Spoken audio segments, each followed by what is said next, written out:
MS is a neurological disorder that slowly robs the nervous system of its protective covering, leaving the nerves exposed and resulting in symptoms ranging from blindness to paralysis and ultimately death. To overcome any potentially fatal illness is a miracle, but in this case, the miracle lives on and on.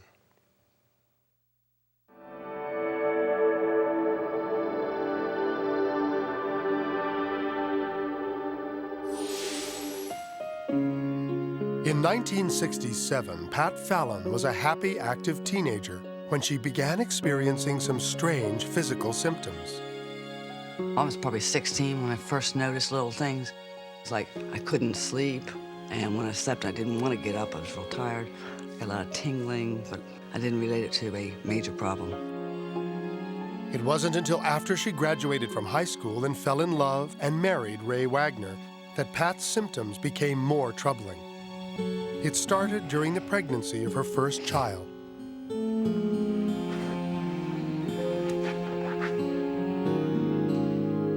Prior to having him, I had numbness and tingling in my legs, and the doctors thought it was the baby pushing on my pelvic nerves. But after I had him, my legs were still funny. And finally, one day I woke up and my foot was asleep. Move your eyes to the left and right. Pat was referred to a neurologist who performed a battery of tests. The results confirmed that Pat was suffering from multiple sclerosis. We don't know that much about it. We don't know what causes it. When I was first told that I have MS, it wasn't anything that really hit me hard because I didn't understand what MS was. Pat was immediately placed on steroid therapy, and initially she responded well. I just went about life thinking everything was fine. And then a couple of years later, one steroid treatment didn't work. I had to go in 2 times that year. Things were like my foot was asleep and staying asleep, or my stumbling, I kept stumbling. Now my whole leg is weak. She would get numbness in her hands, all over her whole body, as a matter of fact. She would lose the ability to stand or walk. Can't get this to Mom. It's, it's painful. It's painful to watch your mate go from a healthy person, full of life and having fun, to all of a sudden not being able to and progressively getting worse. And there's nothing you can do about it. You don't know what to do about it. The worst part of having MS is not knowing what's going to happen to you next week, next month, next year. It's the inability to do things that normal people do that you did once in your life. I can't tell you what a heartbreak it is to know that you have the ability to do something, or you had it, and now you can't do it. It's a horrible, horrible disease. Horrible. And it doesn't give up. In 1975, I had my second child, and oh, I was so elated. Oh, I couldn't have loved her anymore. And one day I was walking down the hall with her, a little thing in my arms, and there was like a heaviness. She's getting heavy. I just plain dropped that infant child.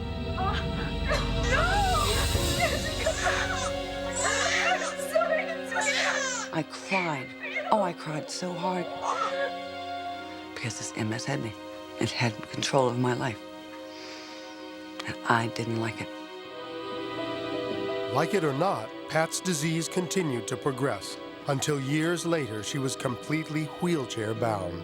Dr. Stuart Goodman was her primary caregiver. Well, generally, when we're treating patients with multiple sclerosis, we are treating symptoms, but no prevention, no cure. Pat was getting a little bit better, but never getting all better. So every time she would have an episode, we had a little addition to her deficits, to her problems. So she kept on going downhill little by little. I had flare-ups of my MS, and then they'd give me more steroids, and it'd go away, and then come back, and I'd get steroids again, and it just seemed to be the way my life was going. There are no other therapies for us to use. There is no cure, as you know, and there's no other treatment available at this time. So finally, even the steroids stopped working, and Pat became bedridden, relying on multiple medications for multiple symptoms. I absolutely lived on pills.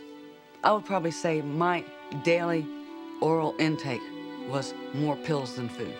I always was taking a pill for one thing or another, just in hope, in desperation. I didn't feel any change whatsoever. And it came to the point where the doctor said, Pat, there's nothing more I can do for you.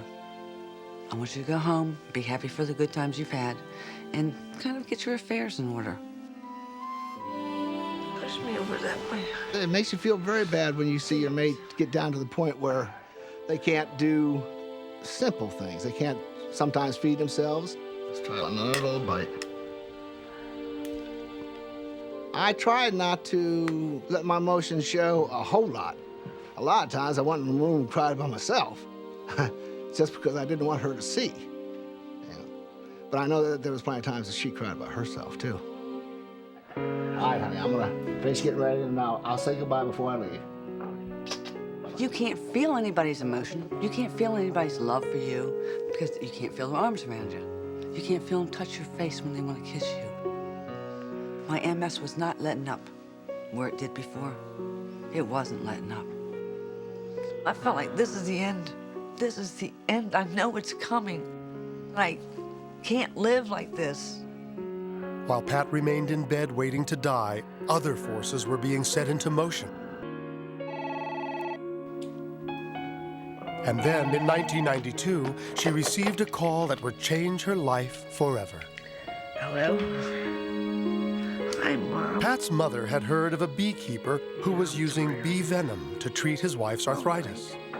She wants to know if you'd like to get a bee sting and see what it might do for your health. I'm listening. I said, a bee sting? Mom, what is a little bee sting going to do? I don't care. They can't hurt me. Out of sheer desperation, Pat decided to give it a try. I said, this is a ludicrous idea, but if you really think you want to do this, I'm not going to tell you no. And so, one morning, the beekeeper, Bob Corey, arrived at their door. Ray Wagner? Yes. That's Bob Corey. I agreed that I would treat this girl. I collected some bees from my beehives, and we got them in a jar, and I came down here and saw Pat. Hey, honey, this is Bob Corey. The room was boiling hot. With the bees. She had an electric heater going. It was over 90 degrees, and she said that she was cold all the time. I brought some bees with me. When I looked at her legs had kind of a purplish hue to them, and where it looked like the very poor circulation. There's no guarantee this is going to help you, but it's worth a try. As Bob removed a bee he'd brought with him, he explained that 1 out of 174,000 people were allergic to honeybee venom, so they would have to do a test sting. Sting just like that. I like to sting up and around the knee area. A lot of times when people have trouble with their legs, that seems to help them a lot. Stung my knee. And then he pulls the bee away, and there's a little stinger stuck in me. Now, if you're going to have an allergic reaction, it'll show up very rapidly. I'd like to wait for about 20 minutes, and then we'll give you a few more stings. And then we sort of chatted for a while, and next thing we know, she says, something's happening with my leg. Like from the top of my thigh, all the way down to the ankle, it feels warm. She felt warmth in her leg. And she thought that by itself was pretty neat, you know? When I felt that warmth, 20 minutes after that sting, it's like I could hardly believe it. And I had a few more bees with me, and she said, I want the rest of them. Okay, here we go. That day, Bob used all the bees he'd brought. Sting is in, and we're going to put it right down here on your arm. And miraculously, with each sting, Pat regained some feeling. By the next day, she had the body warmth, which was a big thing to her because of being cold all the time. Bob continued his visits for the next 2 weeks, and Pat's health improved with each passing day. Okay. Oh, that's a good one. Yeah. Gotcha, huh? Making you react a little bit there. It doesn't hurt, it's just making It made your leg jump. That's It was really a good sign. amazing. In that same 2-week time, my husband saw such an increase in my overall energy. And it wasn't long after that she was able to get out of bed on her own. Pat, please come in. Oh, God, you're walking. Her doctor, Stuart Goodman, was equally amazed. Tremendous. Please, come in. Pat comes into the office in the wheelchair and suddenly stands and is able to walk, which is a great surprise to me, certainly a pleasing surprise. I got my first sting in my left knee, and 20 minutes. That was the first time I ever heard of using bee stings, and I was quite interested. Let me see you pick up your left leg, please. Clinically, she showed improvement based on the physical examination. And then we did get a repeat MRI scan of the brain, and as we compared it to the prior study, there certainly were no new areas of nervous system involvement, and the areas that had been there in the past had lessened. And he has realized that my improvement completely corresponds to my use of bee venom therapy. Sam, when you think you got enough, that's probably plenty right there. Soon, Pat's go. husband, Ray, was learning how to keep bees and sting Pat himself. And they're all ready to sting, too. They get a little bit angry when you mess around with them like this. Bob was very, very instrumental in showing me how to get the bees out of the top of the hive without getting myself stung to death. I get a little better control when I hold them by the wings. As I progressively saw Pat get better, I was elated that she could do things that she hadn't done for months. Are you going to sting my hands to try to get them to warm up? Yes. Word of Pat's amazing improvement spread, and today she runs a clinic from her home where she shares the benefits of bee venom therapy with thousands of people annually. Feel that? Yes. I love it when you get feeling that. To date, I've probably stung 18,000 people. Bee venom therapy is not a cure, at least for MS. I can't even say, it's going to get you out of a wheelchair, but bee venom therapy, it's going to do something to you in a beneficial way. You'll feel better. And if you don't believe Pat, just ask the people she's been helping. The area that's painful is reducing in size. And every time I come get it stung, it feels better. She keeps me on my feet and keeps me living a life. I have a life now where I didn't have one before. I couldn't do this 5 years ago without being in pain. And now, the right eye wanders to the right quite often, and with the sting, they come back to alignment. Although scientists are still unsure about exactly how it works, they have identified at least 18 active ingredients in fresh bee venom. Something in the bee venom is helping patients cure themselves through the bee sting therapy much quicker than on their own or without any type of therapy. Oh, yeah, that is. Oh! Excuse me. Bees are a miracle. Everything they do is a miracle. Oh, right now, to me, life is a miracle. It's a whole new thing. It's a whole new life, and it's a miracle. That is so good.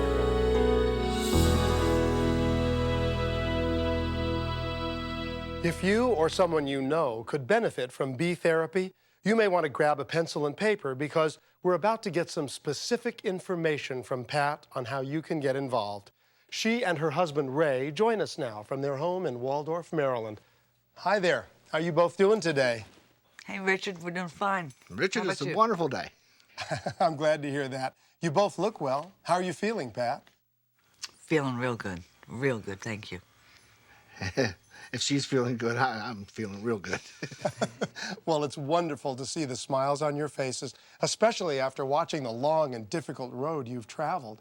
I think probably the question that's on most viewers' minds right now is, how do I find out more about bee therapy?